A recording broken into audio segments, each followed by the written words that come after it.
Soy yo quien examina conciencias y corazones, y quien pagará a cada uno de ustedes según sus obras, dice el Señor a su iglesia.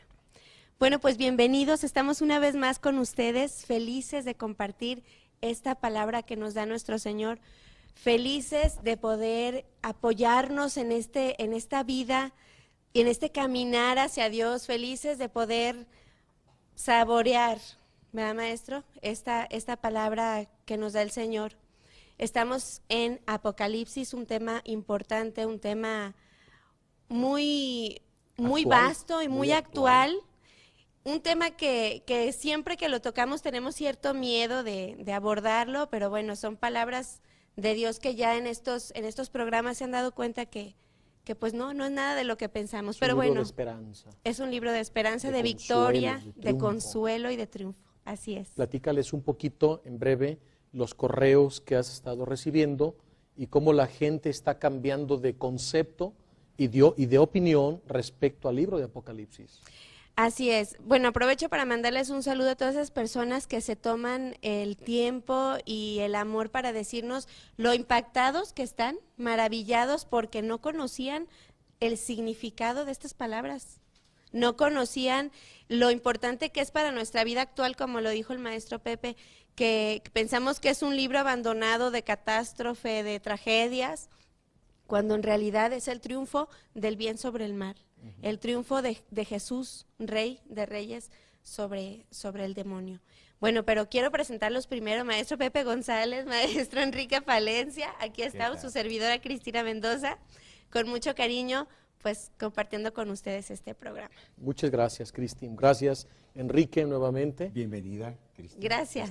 ¿Ya se alivió? Sí. Bueno, te está recuperando de tu voz, sí, de tus cuerdas vocales. Así es, pero muy, muy feliz de estar otra vez de vuelta. Con muchas ganas de hablar, Cristina. Así es, ¿cómo ves? ¿Se notó?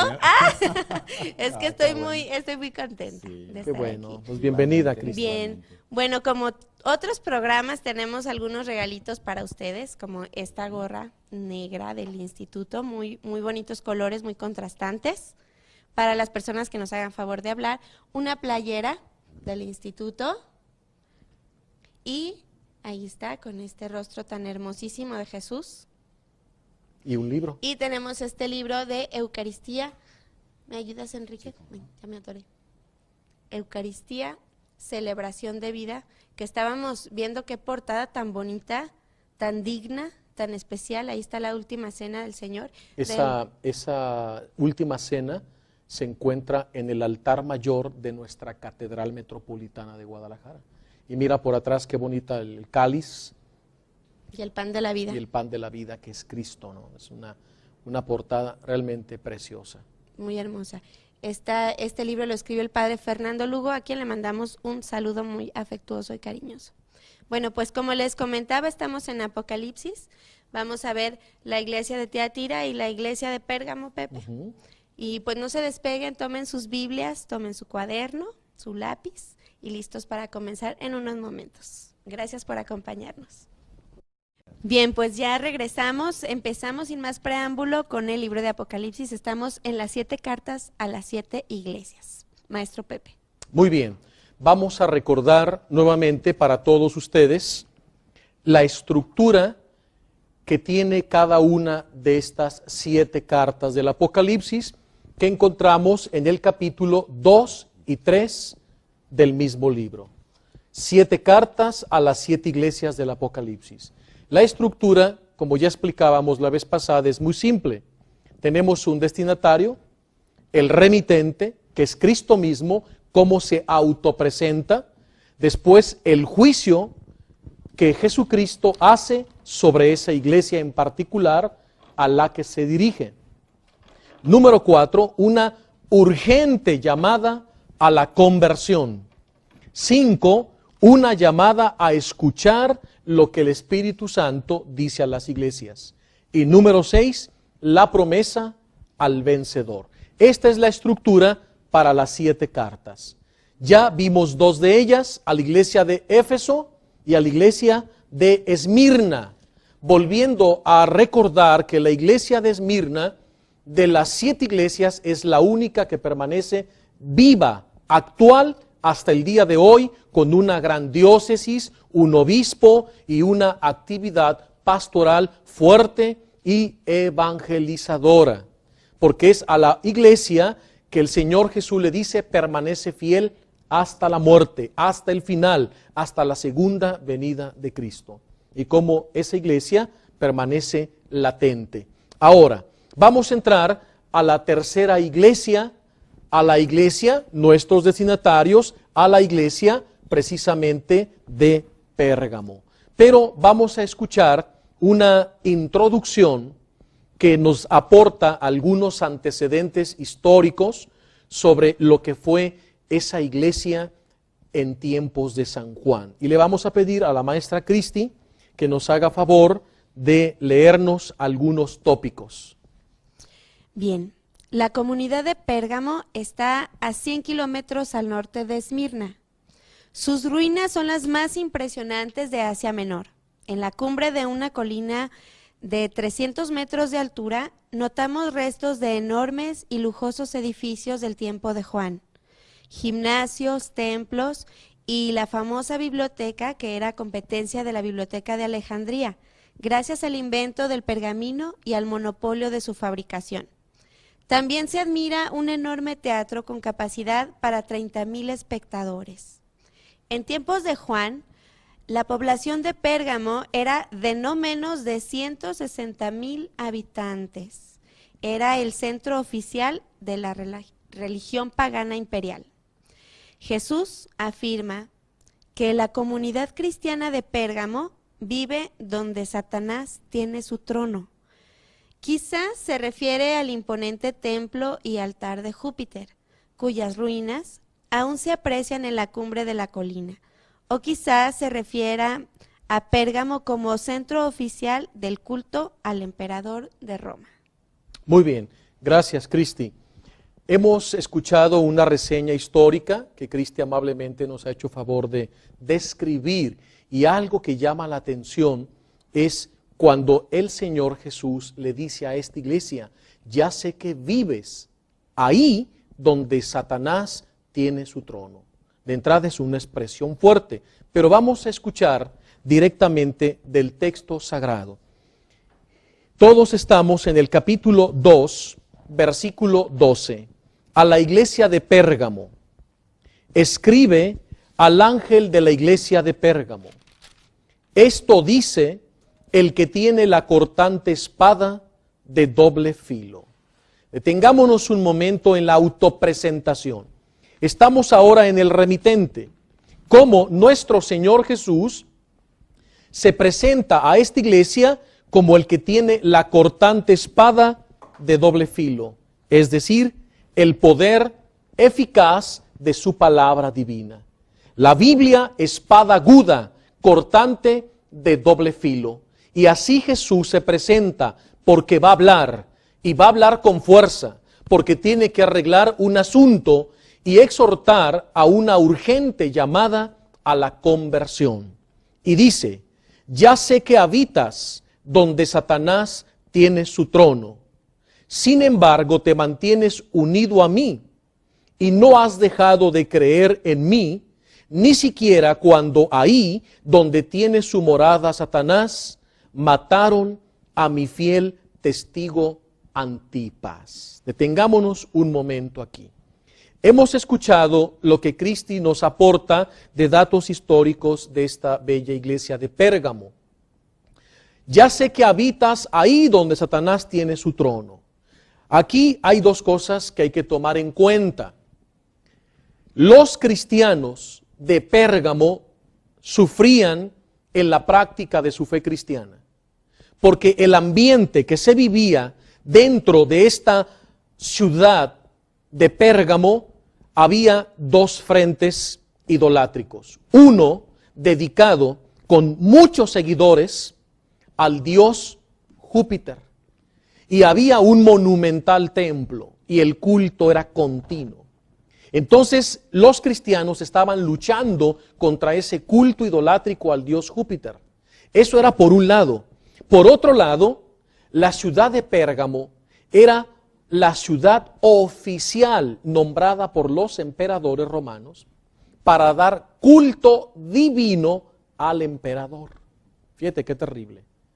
La ciudad de Pérgamo era la encargada de difundir en todo el vasto imperio romano que el César de Roma era Dios, en otras palabras, la divinidad del César.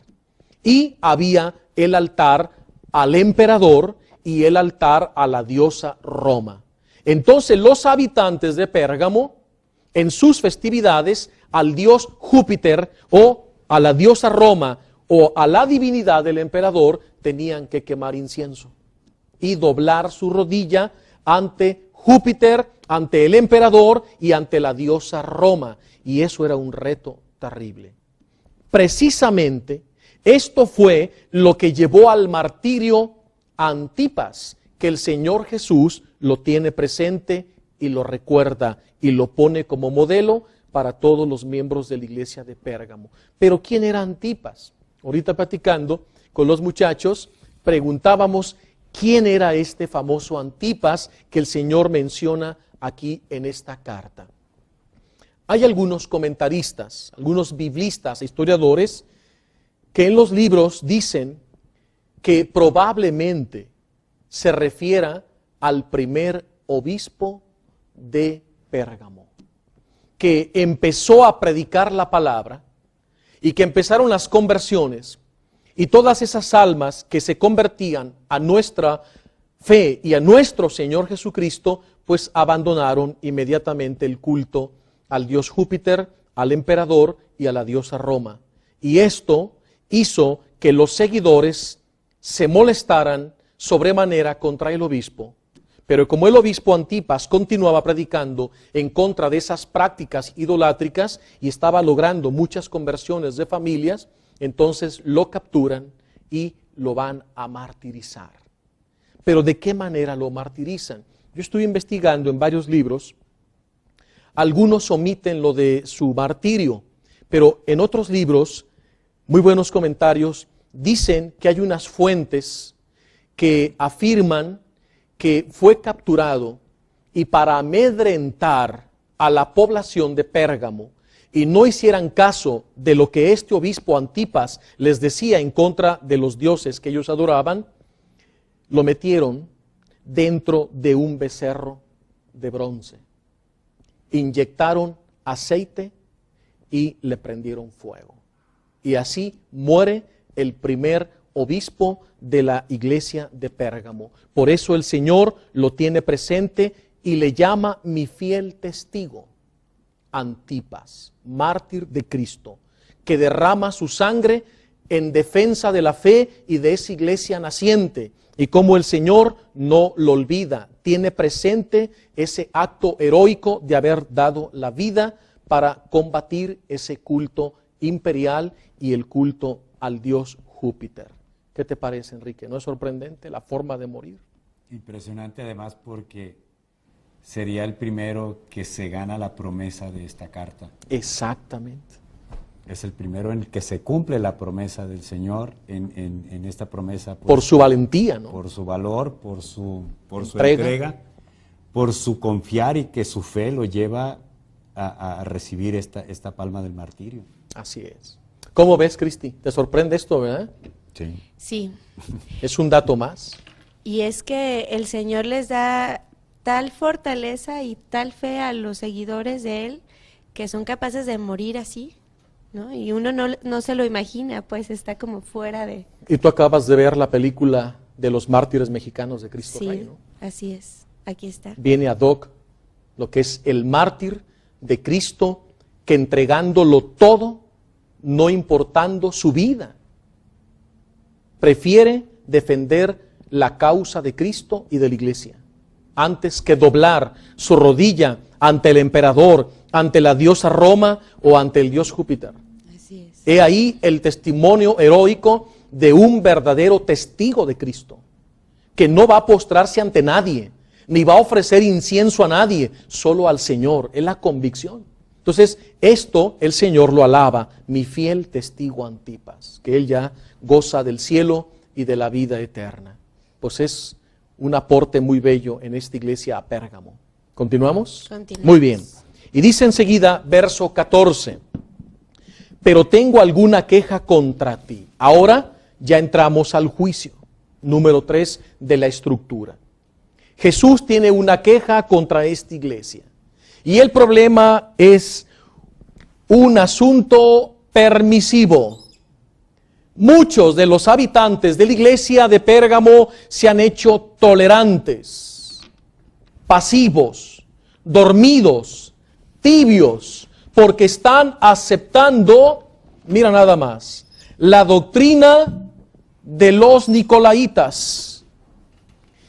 Y la clase pasada hablábamos de los nicolaitas, seguidores del diácono Nicolás, un hereje que estaba infiltrando una serie de errores doctrinales, y sobre todo los nicolaitas eran inmorales sexuales. Su conducta era incongruente, promovían las relaciones sexuales fuera del matrimonio, promovían la masturbación, promovían el adulterio, con el pretexto de que tú ya crees en Cristo, no importa la vida licenciosa que tú lleves, al fin y al cabo, tu fe te salva, no las obras. Fíjate nada más la incoherencia, la separación peligrosísima entre fe y obras. Y recordamos a Santiago, una fe sin obras es una fe muerta, estéril.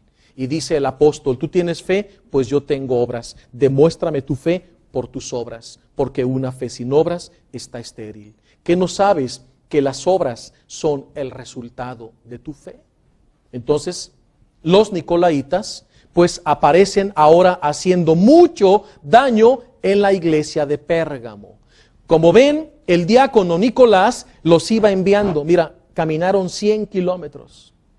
Más al norte de Asia, hoy Turquía, para ir a la siguiente iglesia, que Juan custodiaba como pastor todas estas iglesias, pero los nicolaitas van ganando terreno y están infiltrando. Fíjate nada más. Los de Pérgamo, por un lado, ya están luchando contra el culto al dios Júpiter, contra el culto a la diosa Roma y contra el culto al emperador. Y todavía les llegan los nicolaitas. Era terrible.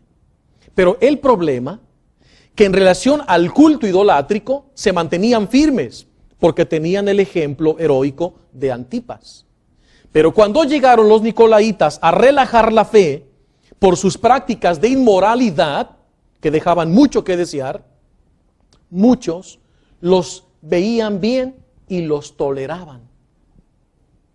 Fíjate, se identificaban como cristianos. Sí. Ese también era una... Se llamaban cristianos. Se llamaban cristianos. La confusión. Porque ellos venían pues de estos 7 diáconos que fueron, ¿cómo se dice? Que en el libro de los Hechos fueron hechos diáconos, pues que se oró por esta persona, por Nicolás. Y se ha desviado. Y se desvió. ¡Qué terrible! Y se llama cristiano. Y se llama cristiano, o sea, llega como cristiano y lógicamente es toda la gente, bueno, pues si él viene, es un diácono, es alguien que tiene un reconocimiento. Jerarquía. Una jerarquía. Autoridad.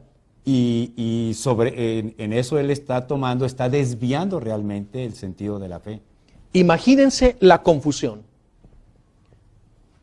Enrique es Juan y yo soy Nicolás.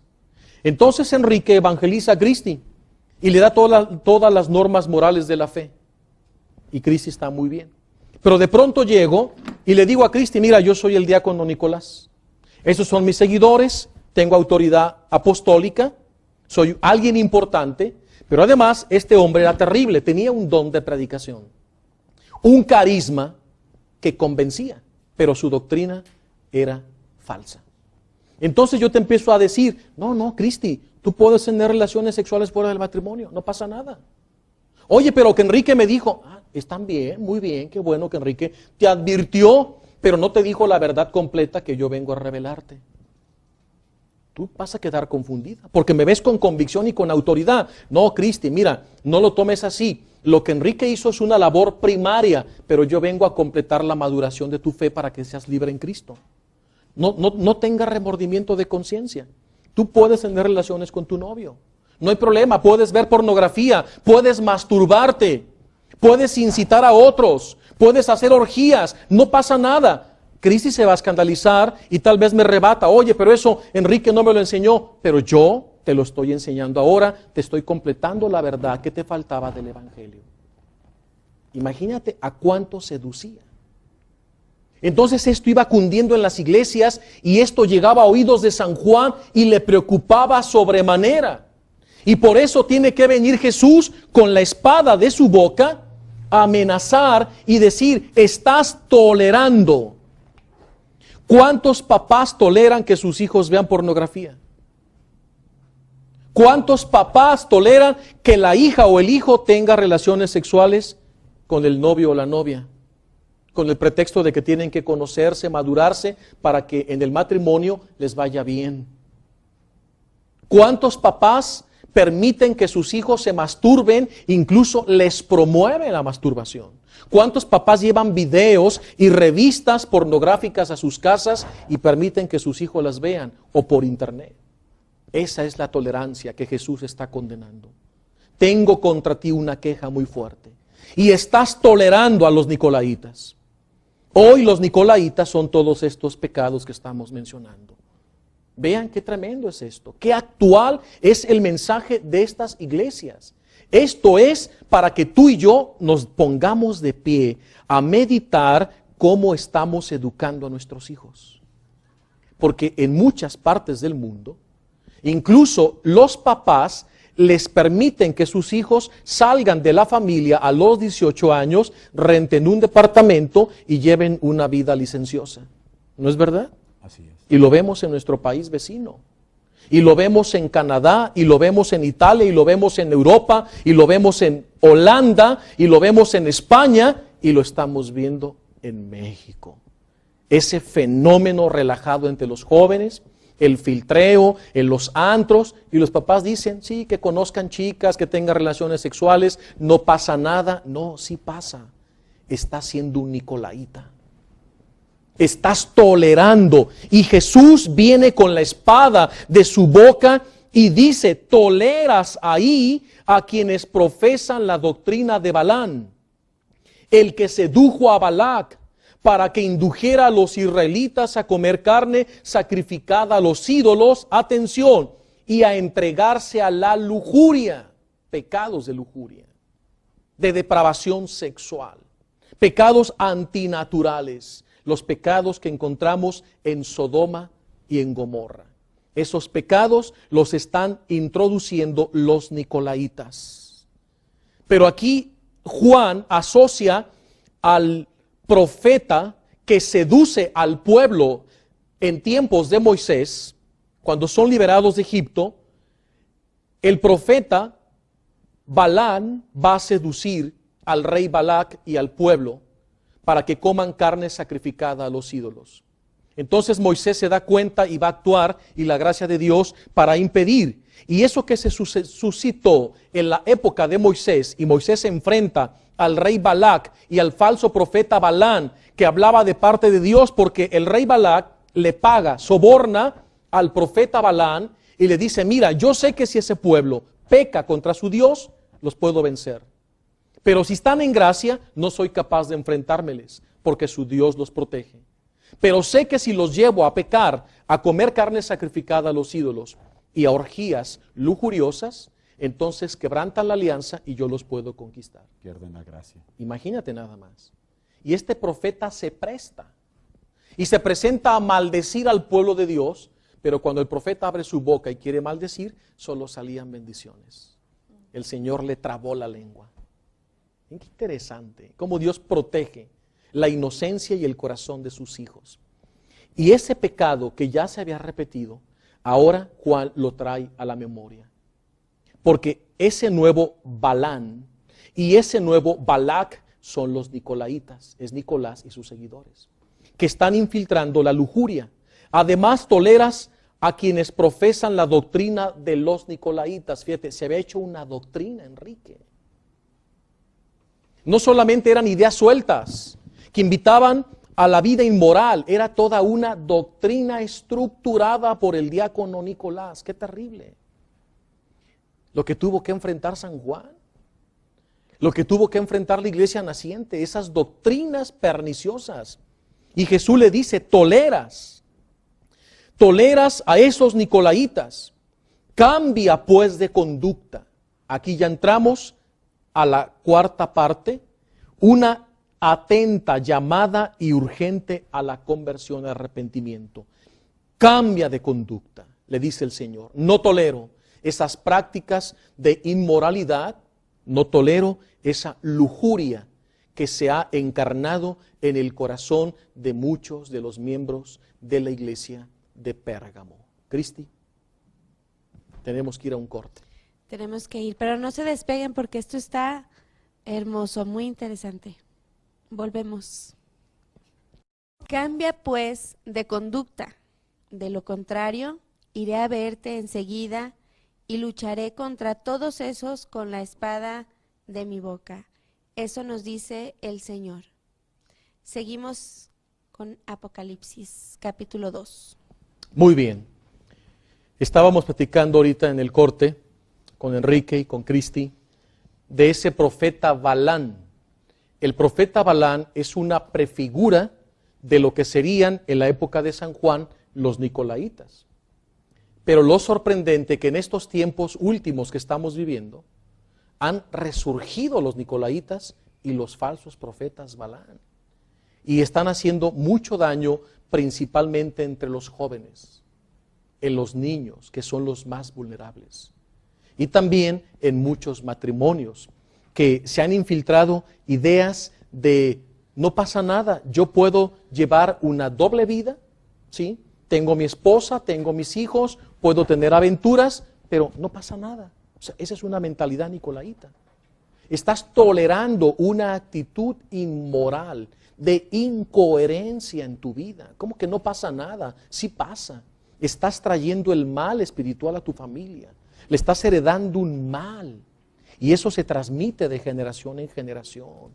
¿Cuánto daño provoca una madre, un padre que tolera eso en sus hijos y que ellos mismos se constituyen en falsos modelos? ¿No es cierto, Enrique?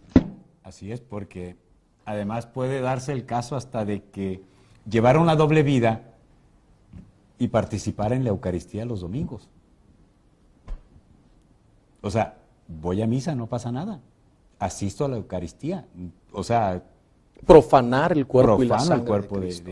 de nuestro Señor Jesucristo. Entonces es una llamada radical, ¿no?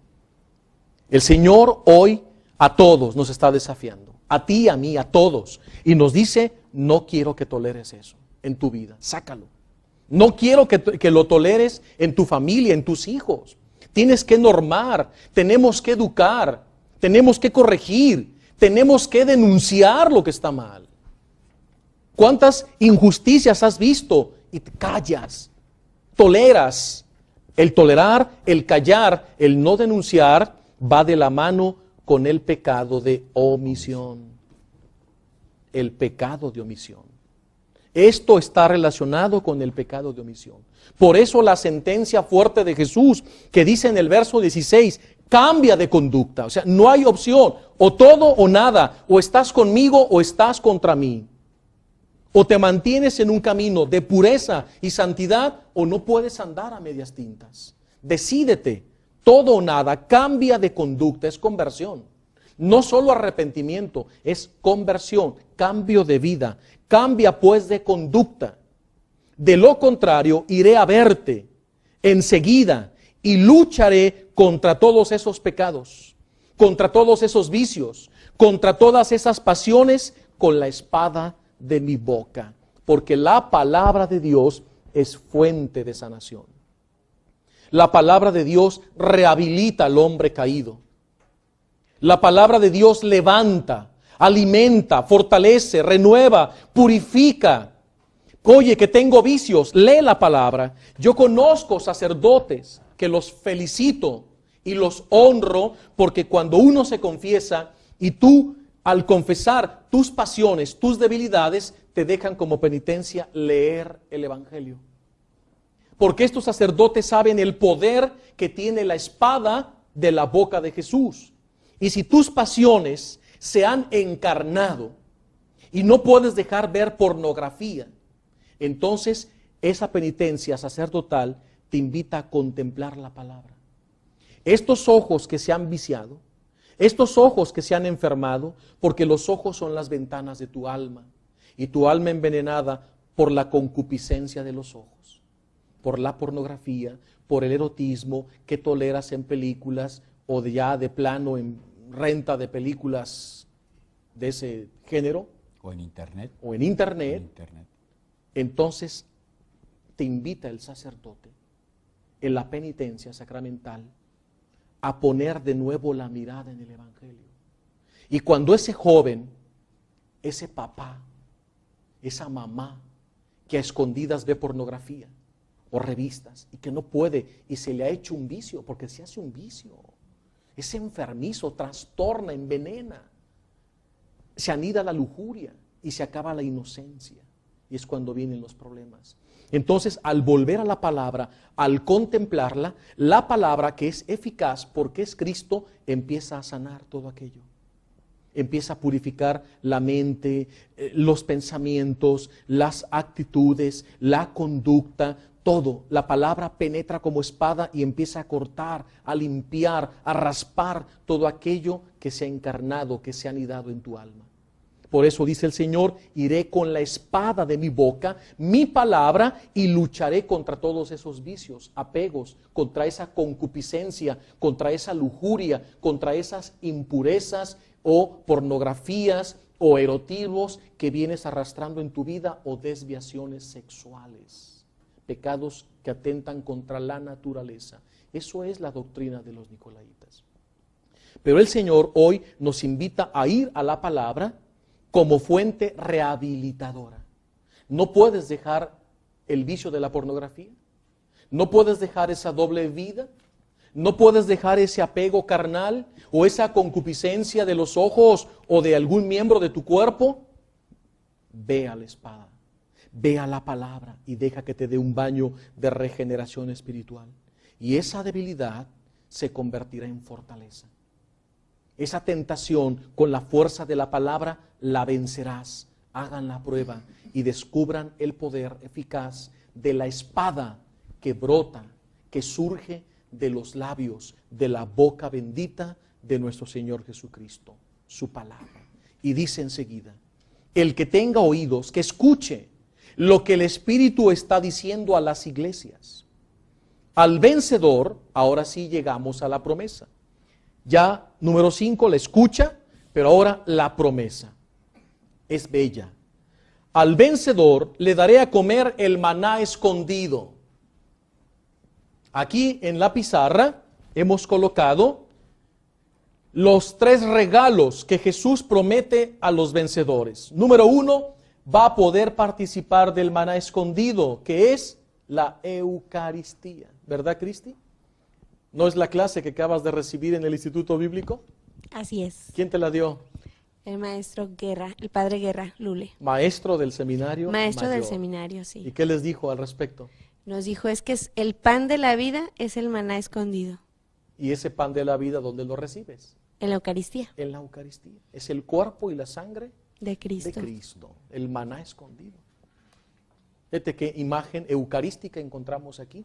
Y es lo que comenta la mayoría de los biblistas y de los teólogos en relación a los comentarios del Apocalipsis. Yo he estado leyendo bastantes fuentes, todos casi concluyen que se trata efectivamente de la Eucaristía, el maná escondido. Alguno que otro dice que se refiere a la visión beatífica de Dios en la eternidad. Bueno, está bien. Es la visión beatífica, la Eucaristía nos prepara para ese encuentro, pero la mayoría se centra que se refiere precisamente a la participación del cuerpo y la sangre de Cristo en la Eucaristía, y que tiene mucho que ver con la segunda bendición o promesa: le daré una piedra blanca. La piedra blanca es la participación en la victoria de Cristo. Fíjate qué interesante. Solo aquellos que participan de la victoria de Cristo tienen derecho a la Eucaristía. Algunos biblistas dicen que la piedra blanca es la absolución que te da el sacerdote en la confesión para que puedas participar del banquete eucarístico. Fíjate qué interesante. Y se dice que en la antigüedad, cuando alguien se iba a casar, a los invitados se les daba una piedra blanca, era el boleto, era el pase de entrada al banquete nupcial.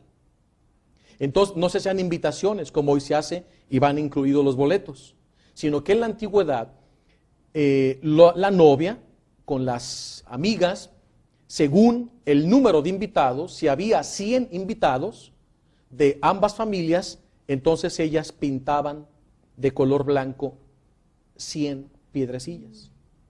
Pero pues cualquiera podía pintar una piedra blanca y entrar al banquete. Para que eso no sucediera, la novia y el novio en esa piedra blanca ponían un nombre nuevo que solo conocía quien recibía la piedra.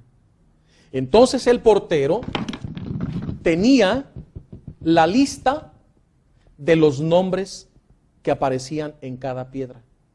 Entonces si llegaba un intruso y él inventó un nombre, pintó la piedra blanca, inventó un nombre y la entrega al portero, el portero tenía que checar, a ver, ahí dice un nombre nuevo, no es, esa es falsa.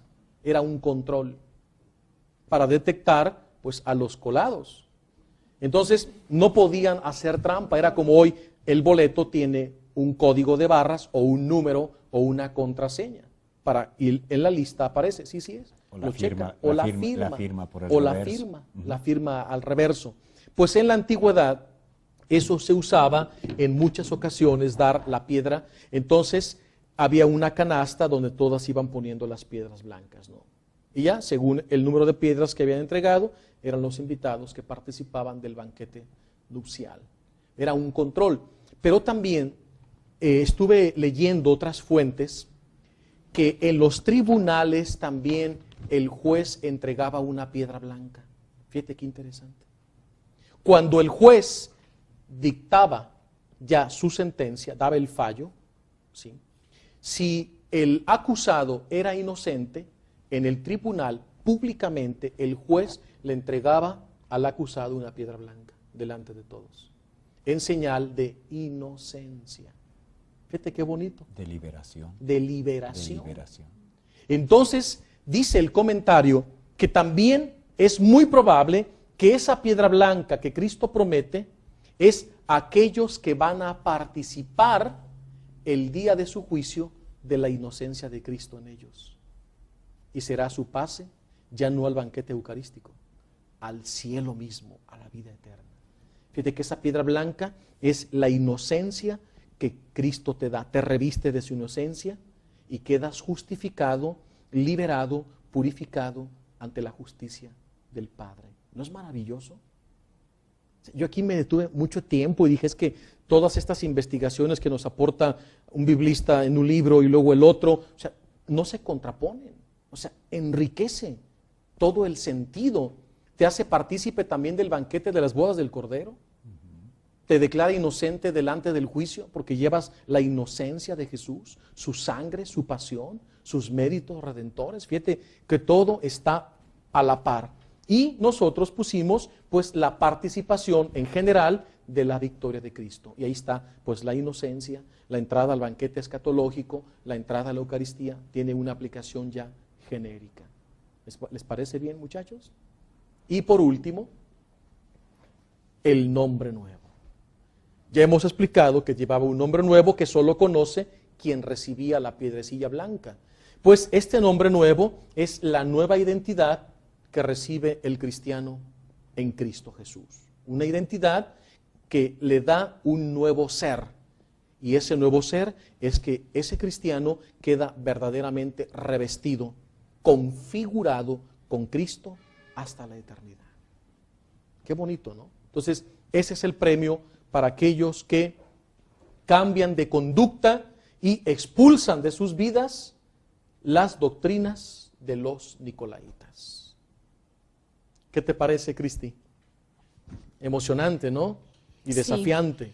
Sí, no, pues con ganas de tener esa conversión para formar parte de ese banquete que Jesús te tiene preparado. Qué bien. Es la recompensa. Muy bien.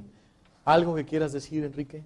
Nada, me recuerda el banquete del rey en los evangelios.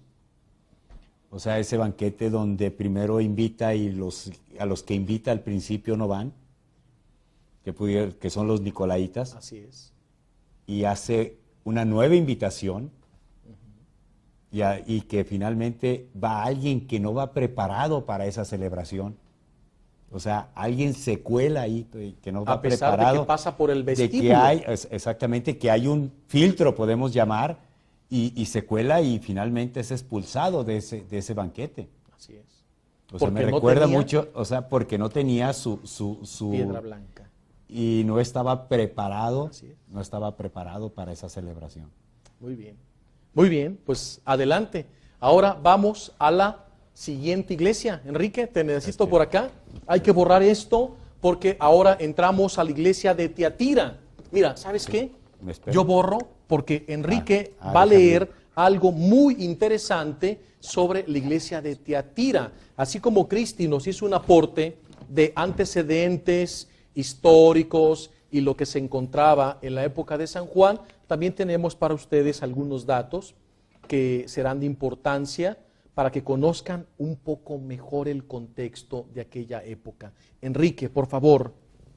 Bien, pues esta carta a la comunidad de Tiatira, ¿sí? Que es una población que se encuentra a 70 kilómetros al sur de Pérgamo, que es la carta anterior, y que estas dos poblaciones están al norte de Éfeso. Actualmente tiene 40,000 habitantes. Dice que hace apenas unos años los arqueólogos comenzaron a excavar y a explorar en el subsuelo los edificios del tiempo de Juan. Nunca fue ciudad militarmente estratégica, sino comercial e industrial, famosa por sus fábricas textiles, tintorerías y fundiciones. Sigue aún prosperando la industria de las alfombras. Ignoramos cómo llegó el cristianismo a Tiatira. Quizás el movimiento comercial dio oportunidad a Lidia. Este personaje, esta mujer, fue convertida por San Pablo. San Pablo y esta mujer los invitó a Lucas y a San Pablo a su casa. O sea, tuvo una participación importante también en la propagación del cristianismo. Originaria de Tiatira y convertida, aquí lo dice, por Pablo en Filipos, a que llevara la fe a su tierra. Ella era comerciante en púrpura. La vida social en Tiatira era completamente absorbida por las asociaciones gremiales. Las fiestas patronales eran muy frecuentes, consistían en actos de culto pagano, banquetes idolátricos y el consiguiente libertinaje moral. Muy bien. Gracias, Enrique. Hemos escuchado características de esta cuarta iglesia del Apocalipsis, que ya nos sirve como introducción. Ahora vamos a leer directamente del texto sagrado. Dice el capítulo 2, verso 18, escribe al ángel de la iglesia de Tiatira, esto dice el Hijo de Dios. Detengámonos un momento aquí. De todas las iglesias del Apocalipsis, y no solamente de las iglesias, de todo el Apocalipsis, es a la única iglesia a la que Jesús se presenta con el título soberano de Hijo de Dios. No lo volvemos a encontrar en toda la carta, ni en todo el contexto apocalíptico del capítulo 1 al capítulo final, no vuelve a aparecer este título. Pero es el título más elevado. Hijo de Dios evoca la divinidad de Jesucristo. Y Jesús se presenta con su divinidad a esta iglesia, el Hijo de Dios, y alude al poder que su Padre le ha otorgado en esta iglesia. Y ese poder que el Padre le ha otorgado el Hijo de Dios, Dios mismo, Jesús en su divinidad, viene a decir a los habitantes de Tiatira, ese es el premio que les tengo reservado a aquellos que se conserven fieles. Fíjate qué interesantísimo. Vamos a seguir leyendo. Dice, esto dice el Hijo de Dios, el que tiene los ojos como llamas de fuego, es decir, su ciencia divina. Todo lo ve, todo lo sabe, todo lo conoce, su omnividencia. El que tiene pies semejantes al bronce, es decir, la estabilidad de sus designios irrevocables. Jesús se presenta en la iglesia de Tiatira como aquel que tiene pies de metal, mientras que nosotros los hombres tenemos pies de barro. De barro.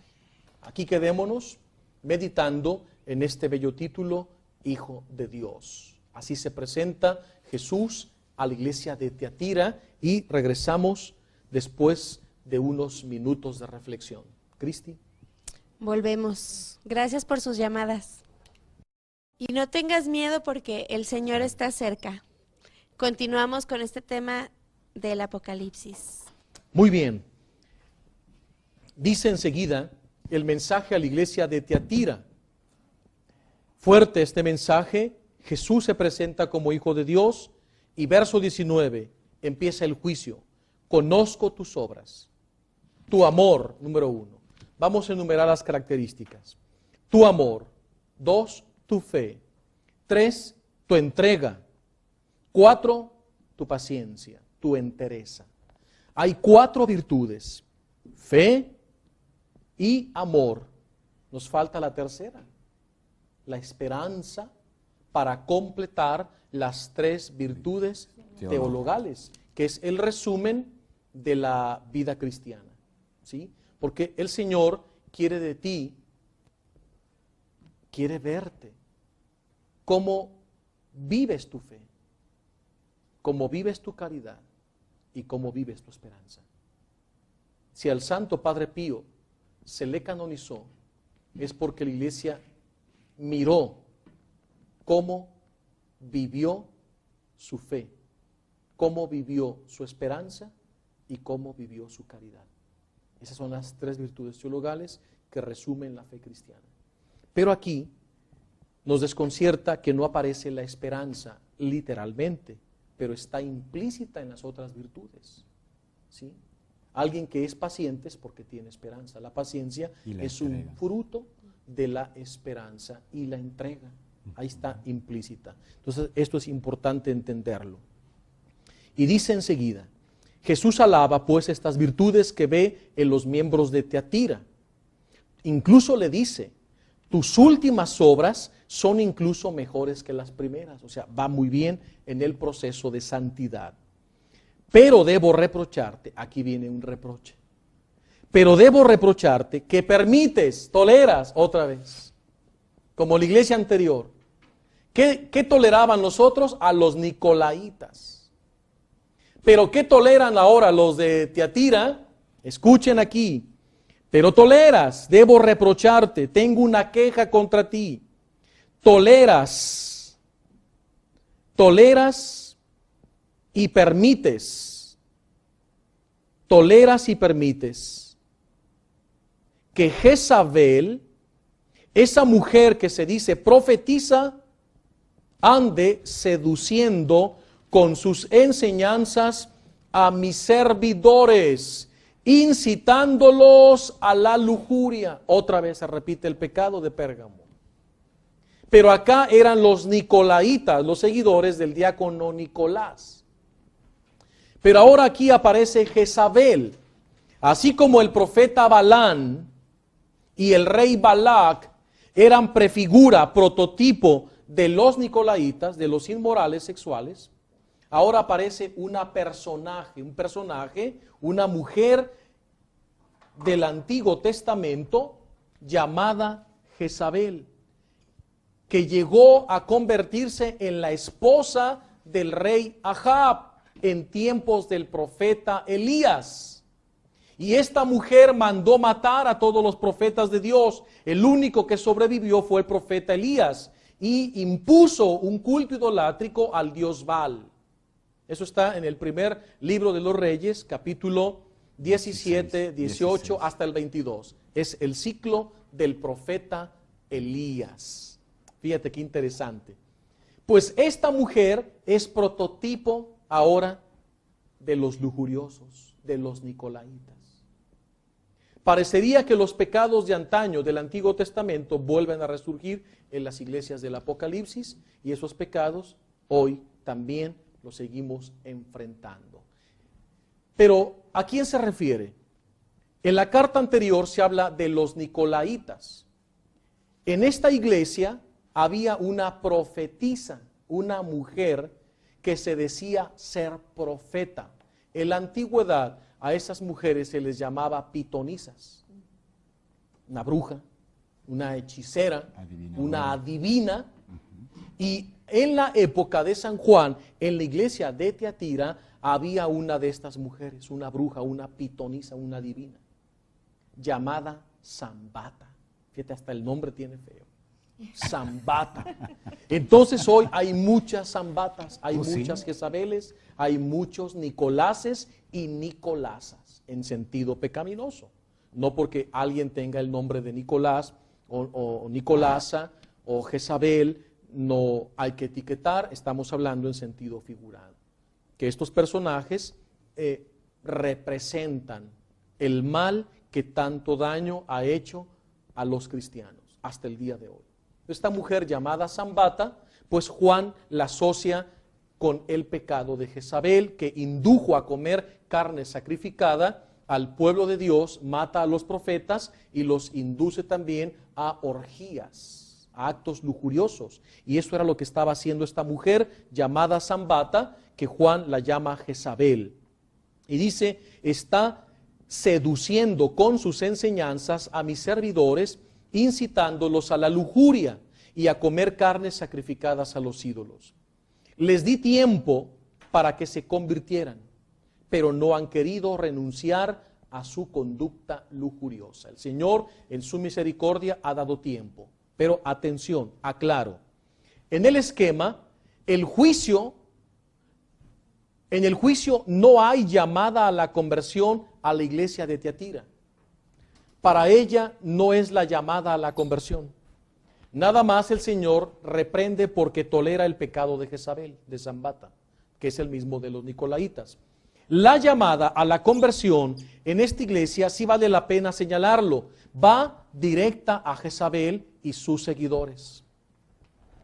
Es a ellos, les he dado tiempo que se conviertan, pero no lo han hecho. Les di tiempo para que se convirtieran, pero no han querido renunciar a su conducta lujuriosa. Verso 22, pues bien, voy a arrojarla, a Jezabel, junto con sus cómplices de adulterio, fíjense, promoviendo el adulterio, a un lecho de profunda angustia. Terrible. A menos que se conviertan de su perversa conducta. A sus hijos los heriré de muerte.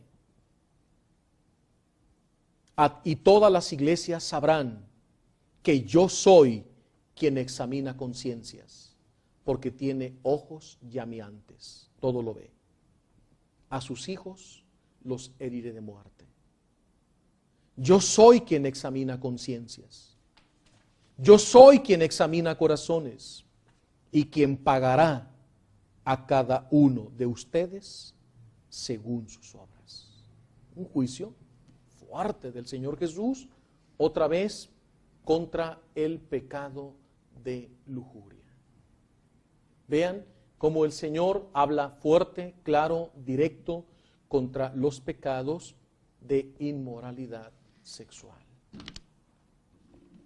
Enseguida dice el verso 24, a los demás que viven en Tiatira y no profesan esa doctrina lujuriosa, ni tienen conocimiento de eso que llaman las profundidades de Satanás. ¿Qué son las profundidades de Satanás? Las profundidades de Satanás es el conocimiento de la vida de inmoralidad. Es el conocimiento que muchos jóvenes tienen de la lujuria, de la pornografía, de lo que está lleno el internet. Vemos cosas tristísimas que están viendo nuestros hijos, que están viendo los nietos, que están viendo los jóvenes en general. Y cómo aparece ahí una lista terrible y abierto a todo mundo, relaciones sexuales, niños con niños, adultos con niños, niños con adultos, relaciones lésbicas, relaciones homosexuales, orgías mixtas, y todo eso está ahí, para que todo mundo lo vea. Esas son las profundidades de Satanás. Todos esos actos que pervierten las mentes inocentes de los niños. ¿Cuántos niños hoy precoces ya están con un conocimiento de lo que es el acto sexual, están ya embebidos de la pornografía que sus padres les han permitido ver por medio del internet, por medio de otras fuentes? ¿Y cuántos niños ya en una edad de 8, 9, 10 años, 12 están pervertidos? Es a lo que hemos llegado. Hoy la palabra de Dios, mis queridos hermanos, llama a todo eso profundidades de Satanás, donde los hombres se ahogan, se pierden en ese mar mundano, en esa bandeja que ofrece el mundo: homosexualismo, lesbianismo, bisexualismo, bestialismo, relaciones con niños, relaciones niños y adultos, orgías, mixto, o sea, una bandeja, lo que tú quieras. Eso son las profundidades de Satanás. Y los que prueban las profundidades de Satanás, a sus hijos los heriré de muerte. Es una advertencia muy fuerte en el Apocalipsis contra los pecados antinaturales de inversión sexual y de depravación sexual, de inmoralidad sexual y todo lo que hoy estamos viendo. Y a esos que se mantuvieron fieles y no participaron de estas profundidades, ninguna otra carga les impondré. Basta con que conserven intacto hasta que yo venga lo que ahora tienen, su pureza. Y al vencedor, al que me sea fiel hasta el fin, le daré poder sobre las naciones, el poder que recibí de mi Padre, para que pueda gobernarlas con cetro de hierro y quebrarlas como a vasijas de barro. Y le daré también el lucero radiante de la mañana. Dos regalos sorprendentes ofrece Jesús a los que se mantienen puros e incontaminados, como dice el Señor en Mateo 5. Bienaventurados los limpios, los puros de corazón, porque ellos verán a Dios. Y el Señor, como en la otra iglesia, promete dos regalos muy especiales. Primero, el poder sobre las naciones, pero no en sentido tiránico, no como hacen los gobernantes del mundo, no como hacen los príncipes o los reyes del mundo. Poder sobre las naciones para llevarlas a la conversión. Poder sobre las naciones para interceder por ellas, para mostrarles el reino, como San Pablo, apóstol de las naciones, como el profeta Jeremías, profeta de las naciones, como Juan Pablo II, profeta de las naciones. Ese es el poder que Dios confiere. Dominio para anunciar la palabra a los pueblos, a las naciones, para que se vuelvan a Dios. Y segundo, el lucero de la mañana, Cristo mismo. Sol radiante te hace partícipe del poder de su resurrección. Te reviste de sí mismo, te configura con Él y te hace lucero radiante, es decir, te da el sol del divino querer. Te da el sol del divino querer. Te da el sol del divino querer. El que tenga oídos, que escuche. Cristi. Pues creo que nos tenemos que ir a un corte, pero nos quedamos con esta contemplación de la palabra de Dios. El sol del divino querer. Bien, volvemos. Pues ya volvemos para concluir. Muchas gracias por sus llamadas. Queremos agradecerles especialmente, a todos, especialmente a todos, pero queremos mencionar las llamadas de fuera del país, que son de Guatemala, al arquitecto Mario. Muchas gracias a Francisco Javier, que nos habla de Guatemala también, de Quetzaltenango.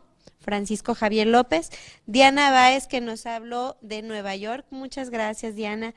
Y aquí tenemos a Lupita Lepe también, nuestra amiga, muchas gracias, de Washington, D.C. Rodolfo Ramírez de Argentina, Roberto Ramírez de Argentina también, Marta Leticia Chacón de Guatemala, que también nos ha hablado en otras ocasiones, Ana Miramontes de Arizona. Y todas las personas que nos hablaron, Enrique, así rápidamente, ¿de dónde? Del interior de la República, de Jiutepec, Morelos, de Guanajuato, de Tuxpan, Veracruz, Almoloya de Juárez, del Estado de México, de Tampico, de Córdoba, Veracruz, de Ameca, Jalisco, de Nuevo León, de México DF, Aguascalientes, Aculco, Tejupilco, Estado de México, y Villahermosa, Tabasco. Y muchas gracias a las personas que nos llamaron de Zapopan, de Guadalajara, de aquí de Zapotlanejo, Tonalá, Tlaquepaque. Ya saben que todas sus llamadas y sus peticiones se van a los pies del Santísimo primeramente, y después el maestro las llevará a la casa de la Santísima Virgen allá en Nazaret, en Tierra Santa. Así que no dejen de hablar y de escribirnos también. Bien, vamos a hacer la rifa de estos 3 regalitos que ya les mencionamos y les mostramos anteriormente. Enrique, ¿nos puedes ayudar, por favor? A María Guadalupe Ochoa, de Guadalajara. Se lleva esta gorra preciosa, puedes pasar por ella aquí a las instalaciones de María Visión. Siguiente, el libro de Eucaristía, Celebración de Vida. Para Teresa Blanco, de Zapopan. Felicidades, Teresa, aquí está tu libro. Y la playera del instituto se va para... Sería para María de Lourdes Ortiz, de Guadalajara. Muy bien, pues felicidades. Aquí están sus regalos. Y bueno, maestro, no sé si quieran concluir unas palabras. Sí, nada más informo así muy breve. Cristi ha mencionado que todas las llamadas nos las llevamos verdaderamente a la tierra del Señor, pero antes de eso van a la capilla del Instituto Bíblico Católico, a los pies del Santísimo, en una urna muy bonita que se tiene ahí, y todas las misas, oraciones de los alumnos son por todas estas necesidades. Finalmente, en las vísperas del viaje pasamos todo esto limpio, ¿verdad, Cristi? Así es. Te ha tocado trabajar Mucho muchísimo, trabajo. Mucho, hasta nos hemos desvelado. Así es, haciendo porque la no podemos lista. llevar tanto papel, entonces tenemos que hacer un recuento, un resumen, Sí. llevarnos todos los nombres con sus peticiones y finalmente pues, recorren toda la Tierra Santa hasta llegar a la casa de Nazaret. Y les avisamos que estamos organizando la logística de cómo se va a hacer el sorteo de la persona que va a ir todo pagado con nosotros a España, Tierra Santa e Italia. Ya tuvimos una reunión previa y próximamente les daremos toda la información de cómo ustedes van a poder participar de este próximo viaje a la Tierra Santa. Así es. Y pues a llamar por lo pronto, a estar al pendiente. Enrique, nos tenemos que ir.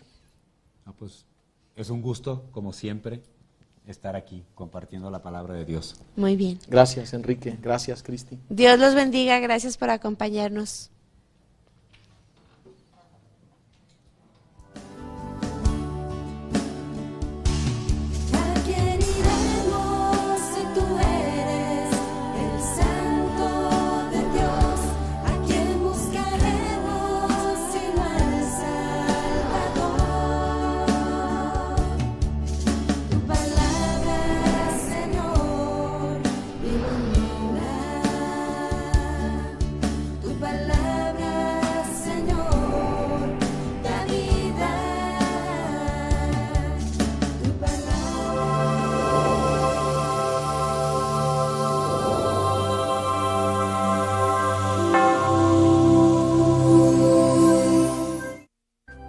Si usted desea una copia de este programa, por favor contáctenos a los siguientes teléfonos. Desde el extranjero, marque 0052 33 3770 1814 y del interior de la República Mexicana al 01900 849 3507 o escríbenos a nuestro correo electrónico tiendavirtual@mariavision.com y visita nuestra página web www.mariavision.com.